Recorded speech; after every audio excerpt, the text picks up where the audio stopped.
Үйдегілер жұмысқа шығарып салып, соңында күйеуім шығарып салдым да, солай пока-пока деп есікті жауып алдым. Уре, үйде бір өзім қалдым деп терезеден қарап алдым, кетіп бара жатыр ма екен. Сөйтсем жұмысқа қарай кетіп бара жатыр екен. Сөйтіп уре деп жатырмын, посудалар күтіп тұр екен. Жарайды, жуып аламын ғой деп кетіп бара жатсам, төсекте жайрап тұр. Қойшы құрсын, төсек болса жиналар дедім да, одан да дорама көріп отырайыншы деп. Мына киімді жайрап жатыр ғой дедім да, дорамамды қосып алдым. Қарап отырмын, 5-6 сериясын көріп тастадым бір кезде. Ұйқым келіп, басым салбырап, ұйықтап кетіппін ғой. Содан 3-4 сағатқа ұйықтап кетіппін. Анау үй қалған жайрап, жиналмай, төсектер тұр, посуда тұр, сағат қарасам 5 болып жатыр.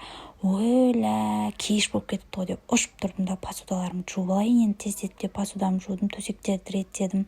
Бір кезде үйлерді тез 180 градусқа робот болып пилосостап тастадым. Содан шандарды түсіртіп алдым да, барып тамағымды бастап қояйын енді тым болмағанда деп тездетіп картошка сәбізімді ашып алдым да, етімді турап қуыруға салып жібердім да, содан бір кезде полымды жуып қояйын, есіктің алдына енем келген кезде жалтырап тұрсын деп жуып болған бойдан есікті қағып енем келіп қалды. Сәлемді салып енемді күтіп алдым. Үйге анау продуктілер алып келген екен, соларды жайғастырып, қамырымды жаюды бастап кеттім. Енем киімдерін ауыстырып, намазын оқып боламын дегенше қамырымды жайып, тамағымды да дайындап үлгердім. Менің және енемнің жақсы көретін тамақтарының бірі бұл қайыс. 5 бармақтың братишкасы деймін ба.